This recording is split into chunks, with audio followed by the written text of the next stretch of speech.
the scat man. Yo, do, do, do. Slimmy, limmy, ding, yo, do, do, do. Yo, do, do, ba, ba, ba, ba, bee, ba, ba, ba, ba, do. Ba, ba, ba, ba, do. Wee, ba, ba. Up close and personal with Carlo Colaiacovo. Welcome to Are you Puck on Props mute? Present. How are you, pal? I can't hear you, Josh. Can you hear me, Carlo? He can't hear me. Puck Props presented by Bet99. We'll get through these technical difficulties just a second. JPC fourth, right out of the gates with the chat. Good morning to the chat. Hit that like button. We'll get to our Game 5 best bets and predictions coming up here. I can't. DeAndre Miller point is an auto bet at this point. JPC4 says yes, yes, yes. I think, what did we get it last game? We hit it last game. It was plus 160. It's down to plus 120. It's moved 40 points. Yes, Carlo, we are holding Carlo up from Buddy, I can't hear you. I don't know what's going on here. You can't hear me. Yeah. So while he can't hear me, Carlo is like an 18, 19 handicap. He is a bogey golfer. Don't let him tell you anything different. He is going to slash it around today. He probably won't even keep score. Just burning him early. He's actually a really good golfer. He hits bombs. What? There we go. Got you back. I was just talking about your great golf game, and I did not tell everybody that you're a bogey golfer. I'm not a bogey golfer.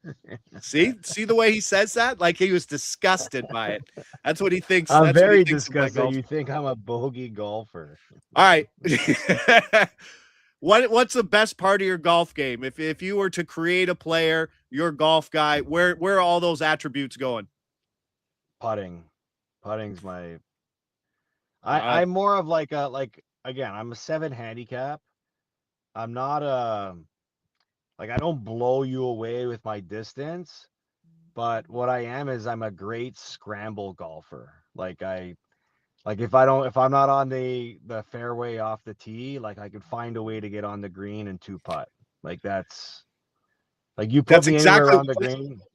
Yeah. Chris Otto in the chat says drive for show, putt for dough. That's exactly what I was going to say when you were done talking, and then I interrupted you because I'm good at that. That's okay. That's okay. Why are you wearing your Habs hat today? You believe that the Habs are going to find a way to win today, or what? All right, so this is the conundrum that old Uncle Josh is facing right now, and it sucks. If Montreal wins this game, I'm likely going to Vegas for Game 3 of the Stanley Cup Finals. That's next Saturday. It will be pushed if Montreal. Oh, that's right. That's right, because if it ends tonight, it starts Tuesday and then goes Thursday, Saturday. So Game 3 would be Saturday in Vegas. Which I have a family wedding to go to. In Vegas? No, I have a family wedding to go to in Ontario on that Saturday. So if Carolina wins and Game 3 is on Saturday, I probably have to go to that wedding. I'll try to find a way to maneuver around it, but if Montreal wins hands down, I'm confused. going I'm confused. I'm confused. What's your other alternative? I have big family plans on Saturday. Okay.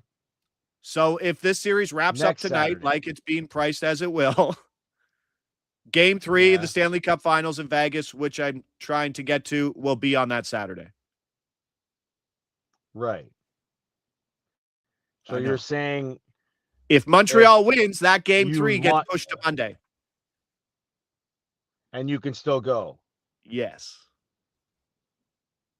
Okay. All right. I see. Well, I hate. So I'm trying to figure out how much I should happiness hedge. Okay, but why don't you go to Game 4? Game 4 is going to be on the Monday. It's Game 3. Game 3 is the one we're trying to get to. We're trying to get to. I'll try to make everything work, but boy, am I pulling for the Habs tonight. Habs Relic in the chat says Trump missed his son's wedding, so you can miss yours. You can miss that one. That's hilarious. Nice. Nice. All right. Darren Folks in the chat says, Carlo, if I shoot from outside the blue line and it's on the net, it's a save. But if it was missing by 6 inches, missing by 2 feet, missed by 6 feet, what is your criteria for a save or shot on goal? I mean, this has been one of the most frustrating conversations you could have in sports betting when you're talking about shots on goal. If a player is shooting a puck towards the net, I don't care if it's on net or off the net, you're not going to know what it is when you're directing the puck to the net. If the goalie saves it, it's a shot on net. Yeah. Because like a goalie shot could, on net, it shouldn't have to be. Go ahead. A save that's off the net that the goalie touches could still hit him and go in the net despite it being away from the net. Yeah, but even if you're the goalie and you're standing in the net and a puck's coming towards you, you're not going to not stop it if you think it's going wide. You're going to try to block it or catch it because it's coming towards you. And then Hall Quilt in the Right? chat says, shoot the puck. That has to be the biggest story coming out of this series, just how dominated Montreal's 100%. been at. 100%. Is it fixable? 100%. I mean, it seems fixable. I mean, at the end of the day, like, shoot the puck, hit the net, like, find more ways. Like, it should be a mentality for the players to know that when they have the puck in the offensive zone, they should be thinking pucks towards the net, pucks towards the net, pucks towards the net. Instead of hang on to it, cycle around the net, cycle into the corner, make 1 or 2 passes, go low to high. Like, I get low to high. Low to high is something that is a huge, a point of strategy when you're talking about creating offensive chances, because teams that collapse low, if you're still cycling low, you're still trying to generate stuff towards the net, it's tough to penetrate through 5 guys that are playing low below the circles. Low to high expands the zone, which means expanding the zone creates more time and space for guys to generate shots towards the net. So, I mean, it seems easy. It's just Montreal's struggled to do it for 3 games. And that's what Carolina's good. It's not like this is a one-off for Carolina. Carolina has dominated the shot attempt game, and even more so at home consistently for a decade. It's their bread and butter, and I don't think that Montreal is going to find a way unless, they get their 115% game from everybody and they just find another level, because the level that they're playing at is not going to get them to a game 6. Carolina was minus 135 on the road in game 4. They go to minus 230 in game 2 at home. They were minus 210, around minus 210. So this is actually 20 points longer than they were last time at home. Sorry, 20 points shorter, minus 210 to minus 230. And that's the same pricing we kind of saw in game 4 of the Vegas-Carolina series. Montreal, after the second overtime game, Montreal only registered 2 shots on goal in the third period and overtime in that losing effort. And they went almost 17 and a half minutes between those 2 shots. You saw in game 4 that you always see it in hockey. Game script matters. If you're trailing, you usually become the team that shoots the puck. Montreal did absolutely nothing offensively in the last game, and they had every chance to push, and they still couldn't do it. How much of that is a worry where you're trailing, you should be dominating, and you should be pushing the pace of play, but they never did. Well, it feels like that's when Carolina elevates their game, though, right? When they turn on the checking mode, because they're very good at it. Yes, you're right that it is a surprise not to see an inflation in shots in the third period when you're trailing by as much as Montreal did. And really, when you think about it, I know it was a 4-0 score in that game. One of them was an empty netter, and 3 of the goals were scored in 4 minutes of that game, where it completely got away from Montreal. So is this series that lopsided as it looks? No, I think it's closer than it looks.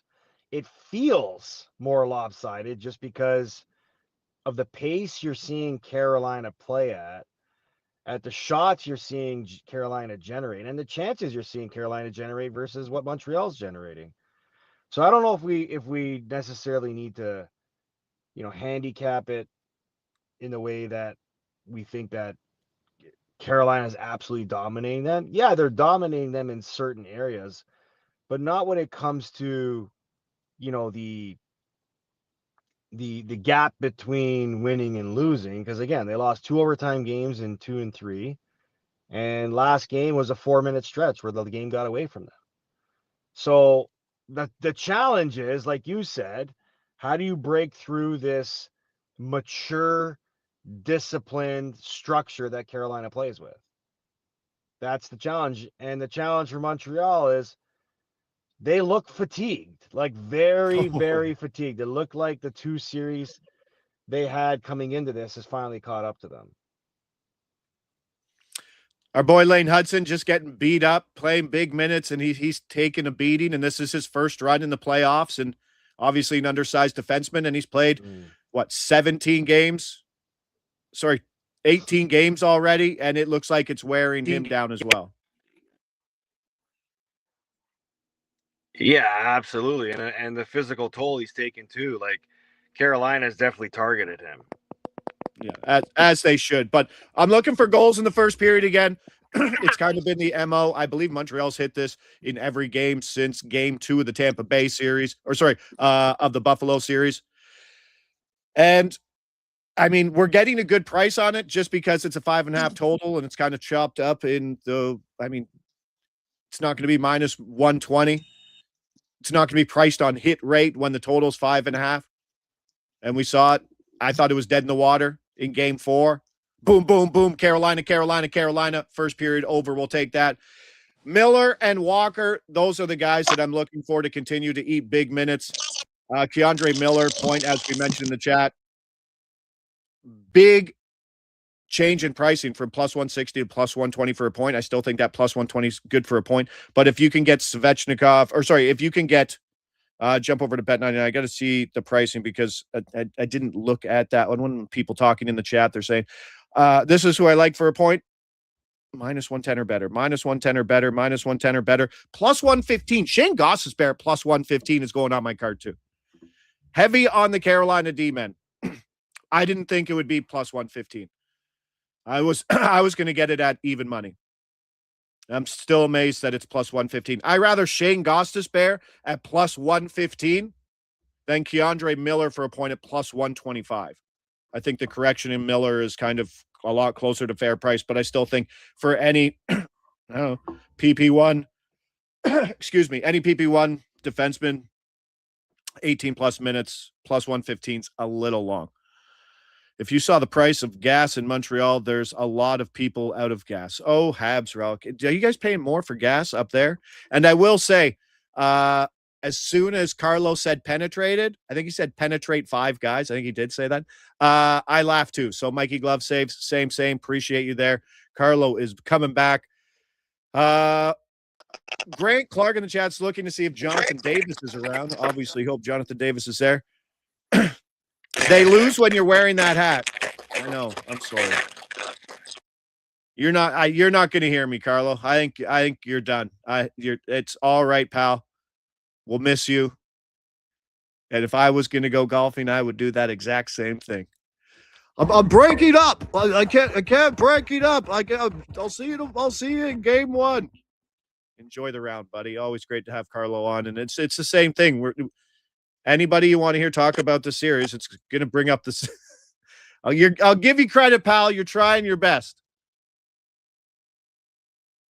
Oh, Habs Guelph guy. Attaboy. All good, Carlo. We'll miss you, pal. But, hey, veteran move. Enjoy the course today. It's what it is. I just don't think that Montreal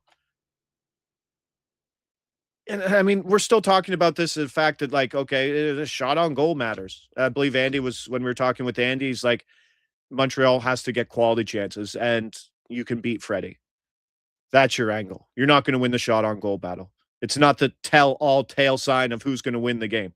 But Carolina, I think it was like 6.2 expected goals to sub 2 for Montreal in the absolute whooping. But maybe that's what we see out of Montreal. We've seen it all playoffs long. That team looks like crap.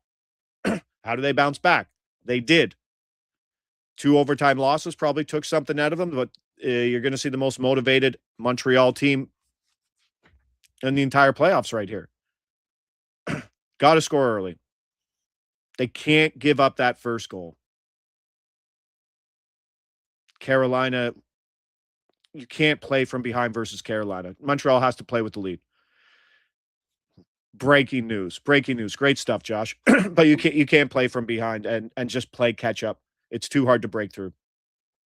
Montreal fans should be nervous, but Montreal fans should still be a little optimistic. That price, that plus 190 price, it's not terrible. I think we're really overstating these shots on goals. Habs and OT tonight and then lose at home.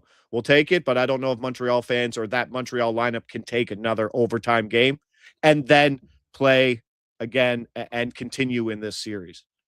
Overtime might be the end of them. This team cannot play extra innings, that's for sure. I have no problem laying it with my Habs tonight. It's not like I've lost any money in the series or have dug myself a hole. I like the Habs. So do I. At that price, I lean Habs at 190. But my question to other Habs fans, and I know there's lots in the chat, if you get blown out here and that's the end of the series, and that's the end of the playoff run, like Toronto fans would be upset. Like how things end. We're always upset with how things end. And part of the cynical nature of our being. Montreal fans have to be extremely excited for the future, for everything that this team has, the goaltending, the defense, top line, young talent, the coaching, the front office. The cupboards are full with talent. I don't think there's a better team in the NHL right now in terms of where you would power rank them for the next 10 years. And that's Montreal. If you had to choose, okay, I'm going to be a GM of any team in the NHL right now. I get a 5-year contract. I think Montreal's the team you take. And Grant Clark says, but realistically, Canes are going to be tough to beat. Yes, and you don't need to know how the game of hockey is played. You really don't. Like, we're not cutting hairs. There's no not priced in things in terms of what we're going to say. Hey, did you know about this piece of information in this game? No, it's Montreal's just going to really have to beat a very good team right now who is playing their best hockey in the playoffs. And they're, at 30% left in the tank? Oh, Call Quit says, San Jose over Montreal. It's a good call. Weather's nicer. I don't know. I'm going back on these. I'll bring it up on the banner here. This is it. That's the card. I got to do a boost. Over 99, the same as I do. I don't really want, like, it should just be the top line, right? Go down with the ship. Yeah, there it is. I think I'll just do the Carolina or the top line in Montreal for my boost today. It's not a big one. Plus 210. That big one's on the Martin glass goal. Carolina minus 1.5 at 35-1.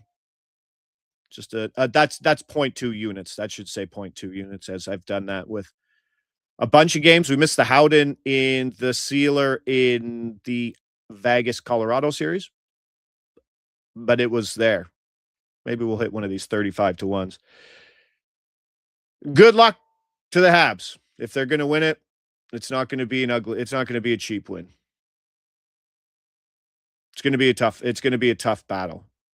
And that's the reason why the market's moved more in Carolina's favor than in game 2 in Carolina. And that was coming off a bad loss too. If you're going to win, you're going to earn it. That's for sure. But look for the Miller. Look for the Walker line to continue to eat minutes. I think Miller was 24 minutes. Walker was 20 plus again. Had him for block shots. That didn't come through. I need Montreal to win. I'll be cheering for Montreal, but I'm still trying to figure out a happiness hedge on the Carolina side. Not sure what that is. But I appreciate everybody today. That's the card today. Wish Uncle Carlo lots of luck on the links today. Hopefully he's slashing it around. See his face when I told him he was a bogey golfer. Absolutely disgusted. All my Habs fans out there, enjoy the game. Carolina fans, I don't know if I know any. I don't think I know any Carolina fans. Yeah, use the passing of Claude Lemieux, which was just awful, tragic stuff. Hopefully you can use it in your favor. Use that to motivate because you got to find something because the tanks are getting empty in Montreal. Dropped an article regarding Carter Hart and Conn Smythe and kind of a stay away at that point. 20-1. I just think it's a no bet. No writer right now wants his name attached to Carter Hart and a first place Conn Smythe vote. But keep it out. If Carter Hart starts to play good, that narrative's going to get louder. It's going to be a very toxic conversation. So do with that what you will. Bogey, damn, incoming. Okay, appreciate everybody today. It's Friday. I am heading to Spain tomorrow. We'll keep things going on days of the playoffs, and we'll get things going. Andy Francis, hopefully, if the series goes, we'll see him Monday or Tuesday. But if not, we'll only be doing shows on days where there's hockey going forward. Enjoy everything we got. Go get your Carolina first to 20 shots. If you know, you know. Probably the best bet out there. Let's go. Puck Props presented by Bet99. Keep an eye out for my boosted stack later today. Josh Ingles going away for the weekend. Take care, everybody there in the chat. Enjoy Game 5. Let's go, Habs. Yeah, man. Yo,